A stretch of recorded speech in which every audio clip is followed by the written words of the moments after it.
tudo bem? Sejam muito bem-vindos para mais um bate-papo. Eu sou Silvana Leotti, especialista em AEE e neuropsicopedagoga.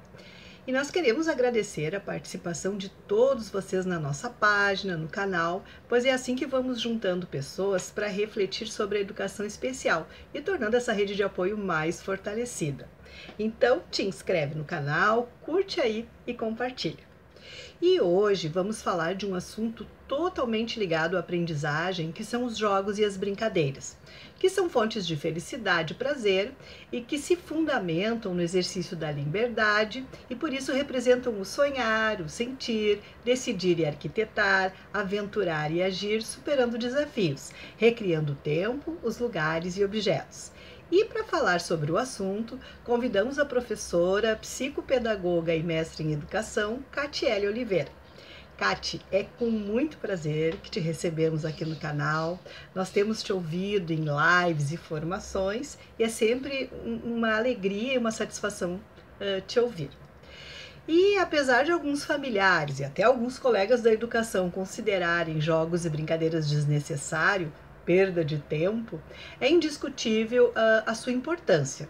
Então nós queremos ouvir das tuas experiências nesse contexto e um pouco sobre o teu trabalho de mestrado, que de certa forma abordou o lúdico. Olá, pessoal. Olá, Silvana.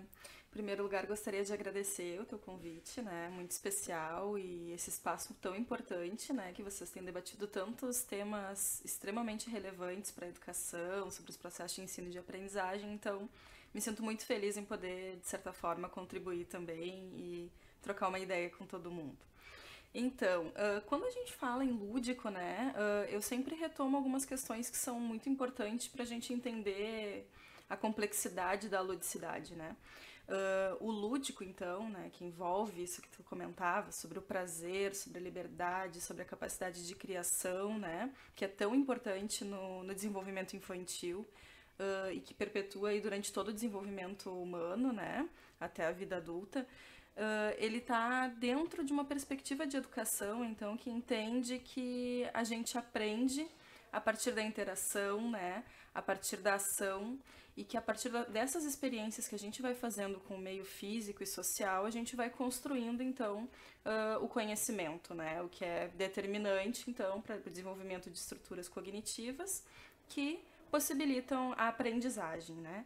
Então, o jogo, a partir da teoria piagetiana, ele é tudo que envolve o brincar, né. O Piaget fala sobre o jogo na perspectiva da brincadeira. É uma questão até de tradução das obras do Piaget. Toda vez que a gente lê ou estuda sobre jogo, ele está falando sobre brincar, né? Então, por que é tão importante, então, esse envolvimento do lúdico, né? Que daí a gente tem aí uma vasta diversidade de elementos e de aspectos e de metodologias para aplicar a ludicidade no processo de ensino e de aprendizagem. A gente teria música, né, dança, teatros, cinema, o jogo, a brincadeira, a contação de histórias. Então, na verdade, é tudo aquilo que possibilita que a criança ou o ser haja sobre um objeto de conhecimento de uma forma menos tradicional, fria possível, né?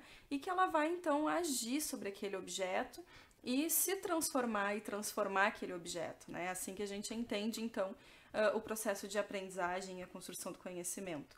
Então, o jogo, o brincar, ele possibilita um aspecto muito importante, um conceito também do Piaget, que é o processo de assimilação, né? Então, a assimilação seria tudo que é possível eu perceber, né? Eu conhecer, tudo que está fora de mim, né? Então, aquilo que eu observo, aquilo que eu toco, aquilo que eu pego, e aí dali eu vou extraindo então elementos, características que possibilitem que eu interiorize essa experiência, e aí eu compreendo então o outro processo que se chama de acomodação, que é quando essas características elas se interiorizaram no meu cérebro, eu utilizo elas para me construir, né, me transformar em algum aspecto e transformar as coisas que eu consigo fazer, então, a partir desses dois elementos. Então, o desenvolvimento cognitivo, ele se constrói a partir dessa relação, né, a partir do processo de assimilação e acomodação. O equilíbrio entre esses dois processos é o que torna possível, então, a aprendizagem acontecer. Então, se eu foco em atividades, por exemplo, a gente no ambiente escolar, muitas vezes a gente foca em atividades onde só é possível assimilar, né? E pouco acomoda, né? É aquilo que a gente diz às vezes, mas eu já falei 1000 vezes e o aluno não entende, sim. Não houve esse equilíbrio entre o processo de assimilação e acomodação, e aí não vai ter aprendizagem. E se a gente ficar sempre fazendo do mesmo jeito, a gente vai continuar sempre com o mesmo resultado. Então, é muito importante que a gente compreenda primeiro, né, como que a gente constrói esse conhecimento para depois entender, então, o que seria esse lúdico, né? Então, eu acho que partindo daí, a gente consegue entender que uma escola, um professor, uma turma que se baseia no processo de ensino e de aprendizagem a partir do lúdico, ele vai ter uma diversidade de atividades, de práticas, que envolve, então, a ação do sujeito, né, onde ele não é o mero receptor, ele vai construir esse processo. O professor ele vai trabalhar então como um mediador, um problematizador, né, tornando possível que o aluno resolva esses conflitos que vão aparecer durante a trajetória, né, e assim a gente possa envolver os alunos de uma forma que haja interação entre os alunos, interação do professor com os alunos, para possibilitar então esses dois processos equilibrados, né.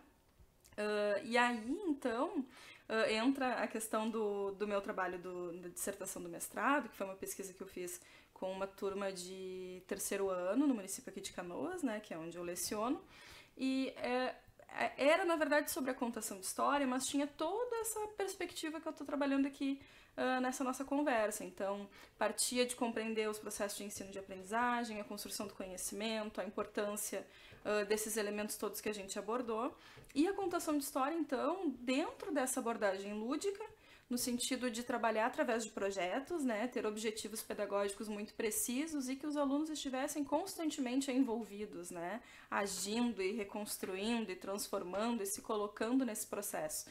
Então, a contação de história é um elemento que pode ser lúdico, assim como pode não ser lúdico, né, porque às vezes a gente também tem um olhar que as coisas são lúdicas ou não são lúdicas, mas na verdade depende do que eu faço para que elas se configurem enquanto ludicidade, né? Como é que é feita essa relação, como é que se estabelece essa interação, que tipo de ação o sujeito tem, né?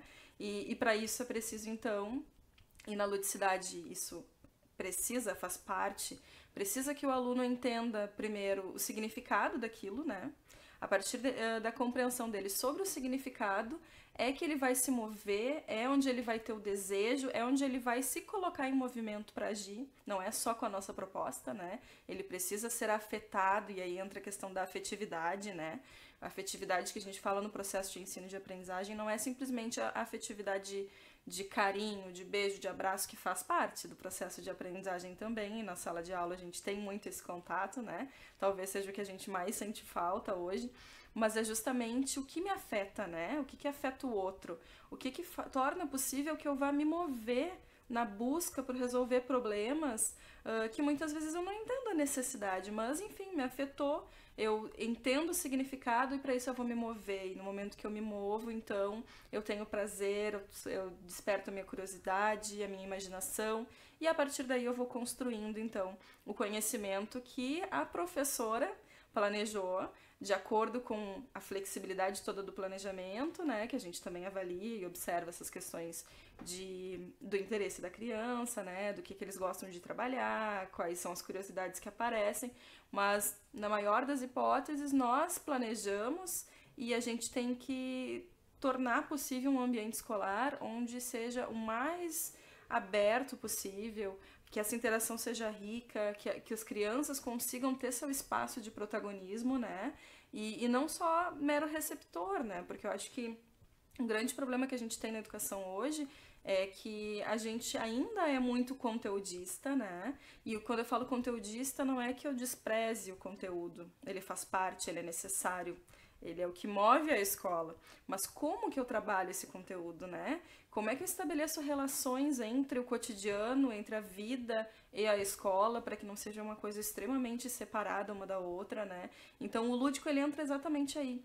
Como que eu posso trabalhar, envolver, tornar ativo esse processo para os dois lados, de ensino e também o de aprendizagem, porque um professor que se coloca nessa condição de trabalhar de forma lúdica, ele também está se desacomodando, né? E ele passa a não ter o papel passivo de simplesmente repetir aquilo que já foi feito, né? Pegar uma cartilha, um livro e transpor para o aluno, né? Então, o protagonismo ele está dos dois lados, tanto do aluno quanto do professor.